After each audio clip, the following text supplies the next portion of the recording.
Welcome to the Rock Fight, where we speak our truth, slay sacred cows, and sometimes agree to disagree. This is an outdoor podcast that aims for the head. I'm Colin True, and today, longtime outdoor media journalist, editor, and founder of the cycling-focused Escape Collective, Caley Fretz, is here to take a deeper look at what's happening in the world of outdoor media. Last month, Mountain Gazette's Mike Rogie and I took a look at the latest headlines that come out of mainstream media and found silver linings for the future. And looking at our outdoor world, the landscape is also changing.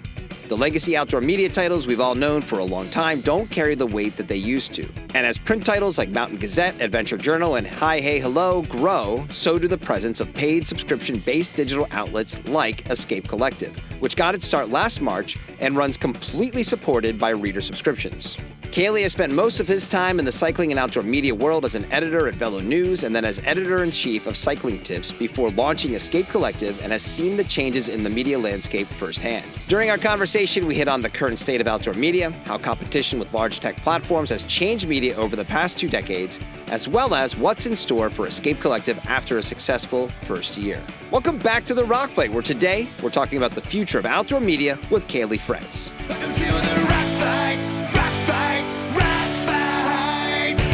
All right, Caley Fretz, welcome to the show, man. Thanks for coming on. I can't speak. Thanks for coming on.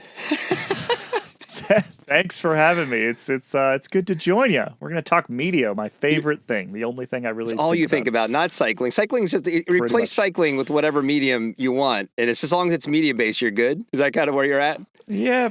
Well, I mean, I was a reporter for a long time, I was a journalist for a long time, and now I run a media company, and it turns out that I only have so much bandwidth, like I only have so much space up there, and the space that I used to hold the names of random professional cyclists and like who won the Tour de France in whatever year and things like that, that's all been replaced now by how to keep a media business afloat. So, it keeps me engaged. That's like age too, right? Yeah, I mean, I definitely, true. I'm pushing 50 and I'm definitely starting to have the moments of like just my daughter, who's 18. She'll be like, yeah, remember like this thing that happened and you said this? And I'm like, I have zero recollection of it. I remember getting mad at like my parents probably around her age. Like, how do you not remember that? Like, that's like a formative memory for me. And you're like, I have no clue what that is.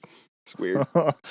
My 2.5-year-old daughter remembers things better than I do. So yeah, that's I do want you to settle a bet for me, because before we started recording, we were talking about the new helmets that are making the kind of stir on social media, the crazy looking helmets. And I know you guys are going to cover that on your pod, and I don't want you to spoil anything from your pod.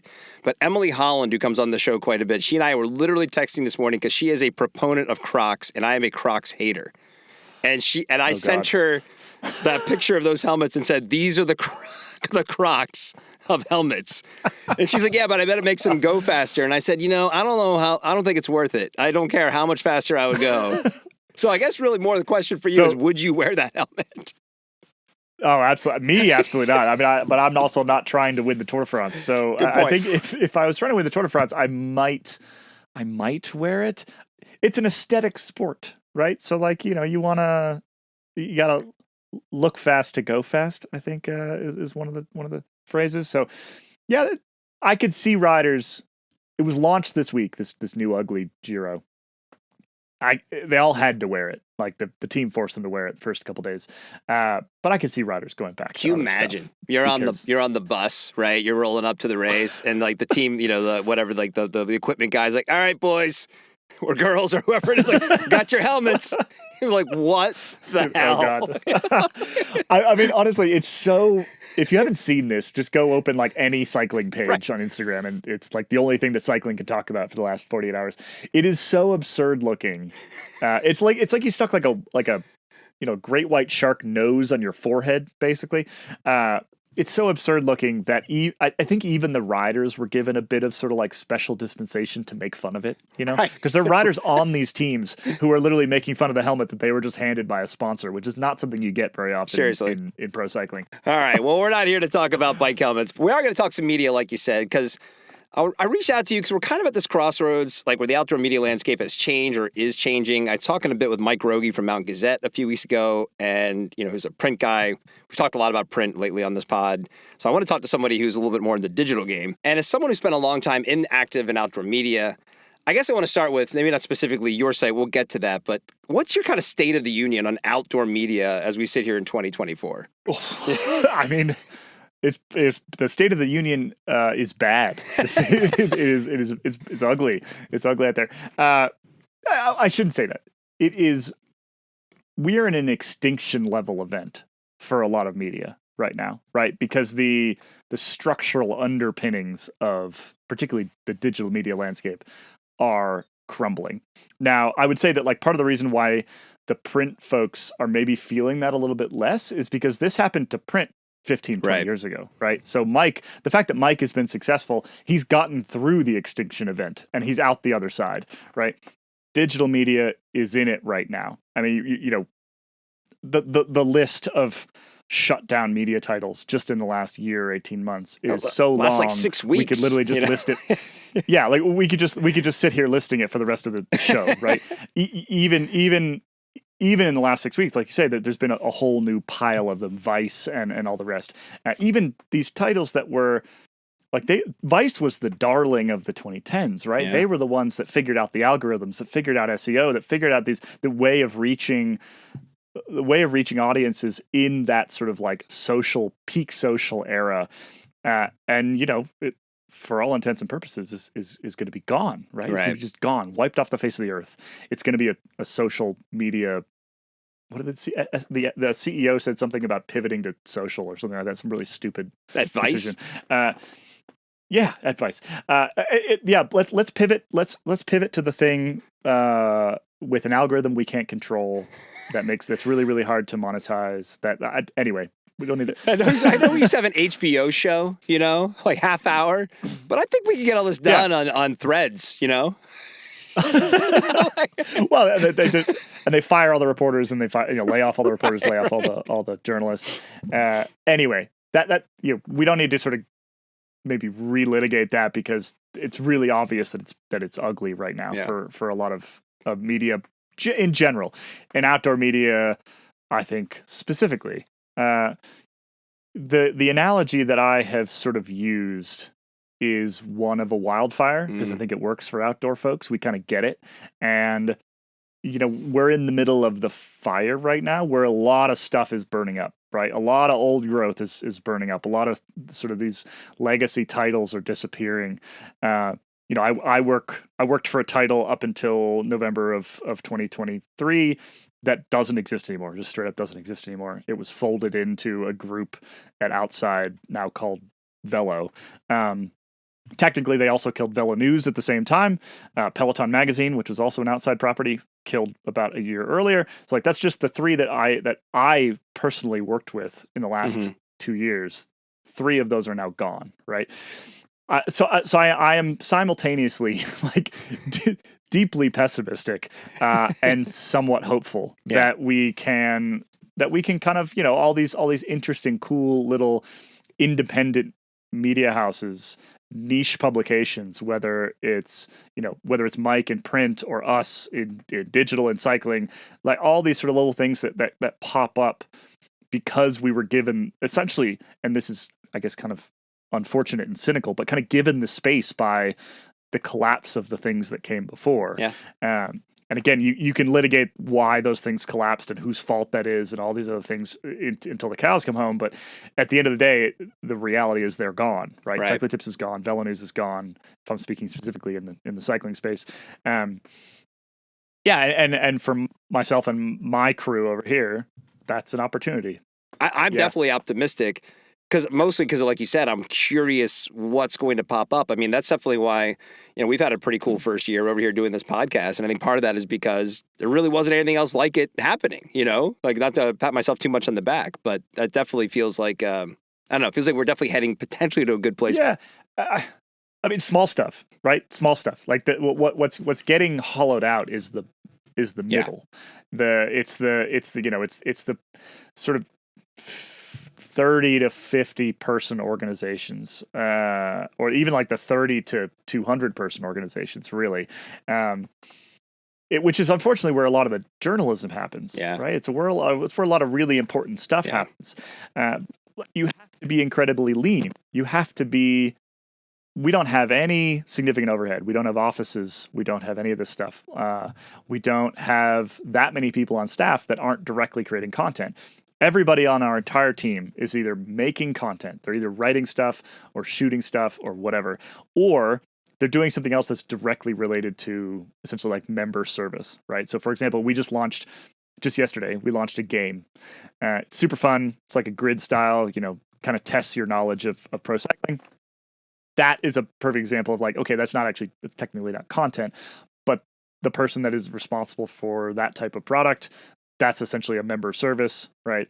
Everybody on the crew is entirely focused on that one very narrow thing. And that allows us to remain nimble, again, remain lean and survive basically off of nothing but membership dollars, which is not something that I think would have been possible even a couple of years ago. And it's not something that's possible if you have an organization of 100 people. Right. Like you can't make enough membership money to survive off of that.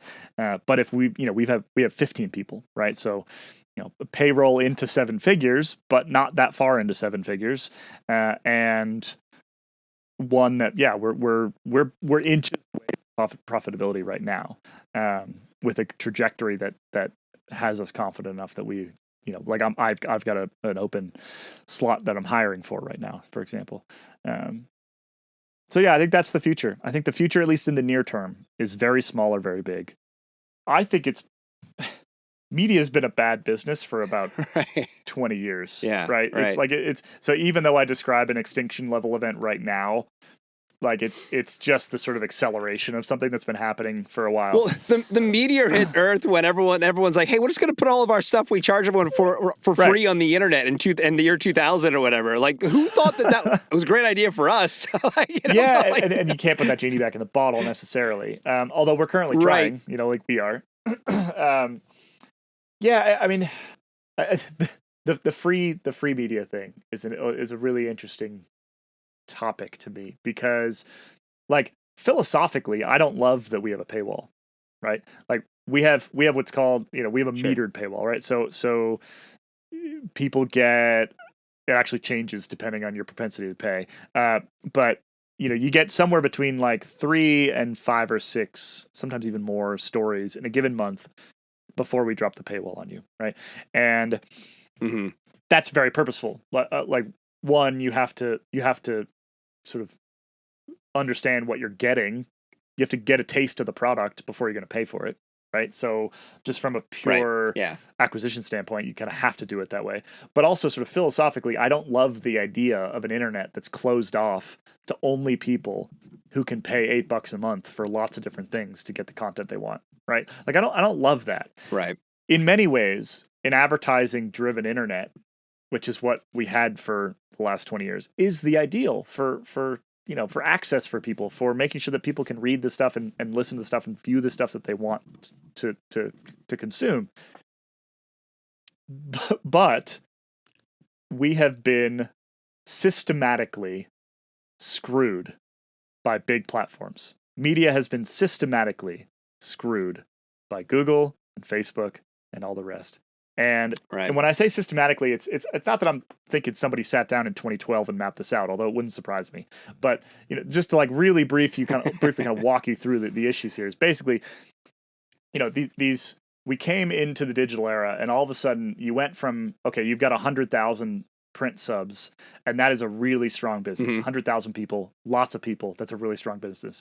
We got into this space mostly because of the traffic that Facebook was sending, the traffic that Google was sending, the traffic that these big platforms were sending, where the only numbers that actually mattered were 7 or 8 figures, right? So 100,000 print subs, 100,000 people was now nothing, right? The place where I worked previously, we were many millions of uniques every single month. And that was enough for a business that was, making a couple $1,000,000 a year, right? And barely breaking even, right? Jesus. So you just sort of do the math on the value of each one of those people, each one of those members of the audience, you could say, just decreasing and decreasing and decreasing. And this sort of artificial inflation of all the metrics around digital media.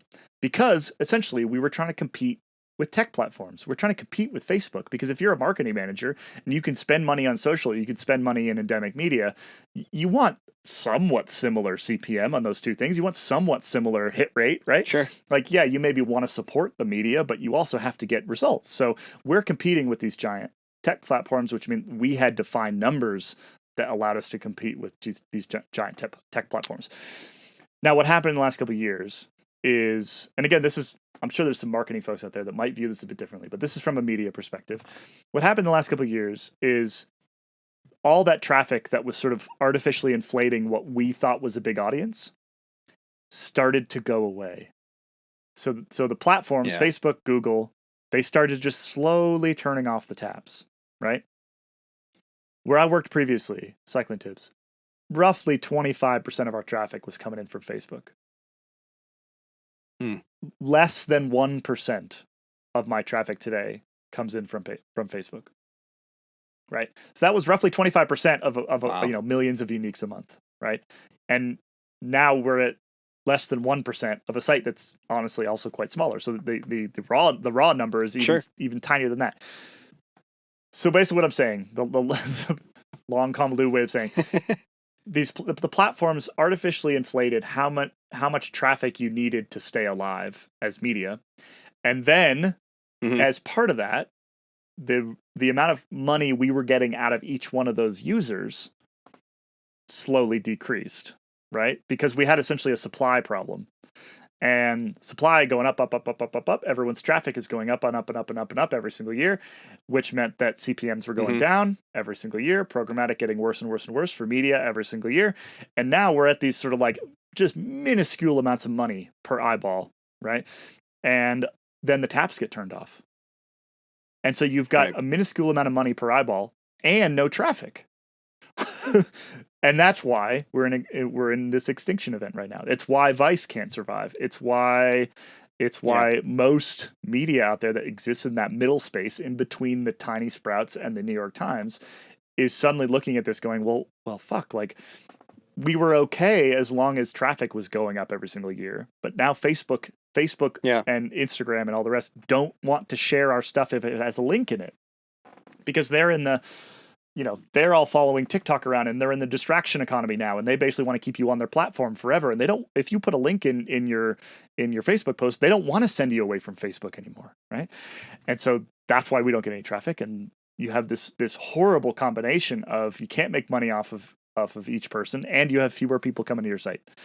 And so this is the result. Right.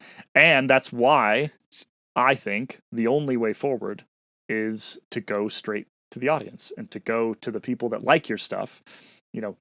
Go to the 5,000 or 10,000 or 20,000 people that love what you do and see if they'll give you money for it, because that's such a, it aligns the incentives between the editorial and the audience. And it's such a more stable way to do it. It's such a you're not building your business on the algorithms of others if you do it that way. And I think that's what underpins our entire concept of media at this point. I'll tell you right now that like I said, we're a 7-figure business. My payroll is about 85% of that total cost. We do that off the back of a sort of like core audience and a paying audience in the tens of thousands, not the hundreds of thousands, right? And again, to step back to what I was saying before, to do the same thing, to make as much revenue under a different model, that would have to be millions. Yeah. Right. And that's the fundamental shift. I tell our editors all the time that I would rather you read a story that 150 people are stoked on, absolutely love, than a story that 50,000 people got to by, Google searching something, showed up and never came back. Right. The latter is not the future of media. It's that's when you get into that type of content, you're back fighting Google and Facebook for ad revenue. And I just don't want to fight Google and Facebook for ad revenue because they're much better at it than we are, right? They won. And they will continue to win. They beat media. I mean, Google's just a toll booth in between every single person on the planet and the stuff that they want, right? Yeah. It's the most brilliant business model maybe ever, right? And like, how do you compete with that? And I think that was one of the real problems for media in the last 10 years was this notion that we could try to continue to compete with these platforms when we can't. We just cannot. And so that's like we also just announced about 2 weeks ago that we're going to do another year ad free, basically. This is something that, we kind of went back and forth on a bunch, and I'm not anti-ad, as you can probably tell from the way that I'm describing things here, but I am anti-bad business decisions. Yeah, there you go. and for us at this point in time, chasing ads around would be a bad business decision. I would have to go hire a salesperson and probably an ad ops person. It would add a whole bunch of cost. And, given the ad environment right now, I'm not sure we'd get all of that back. Yeah. Or if we did, we'd probably hardly make any real profits on it, and complicates the business. And it makes our pitch to the audience, who are our actual customers, even more difficult, because we can't say, hey, there's no ads. This is the cleanest website you're going to find on the internet. Nothing's going to flash at you. Nothing's going to autoplay. You don't have to deal with any of this nonsense. That's a really strong pitch for us. So when I do the math on that, it's a pretty relatively easy decision to not do ads again. By the way, it was like, I did get a membership just to kind of make sure I wanted to, look at the site and everything. And I'm like, it's just because it's not that it looks lovely, but it's also like, it's shockingly not busy. And not that there's plenty of websites that have ads that aren't busy, but it's like you're like a whole another level of simplicity. You know what I mean? Like, wait, I can just click on any of these and it'll be something that I might want to read. Yeah, and that's I come back to the alignment of incentives, and this is something that gets talked about a fair amount in media, but it's the other reason why I think going to an ad model,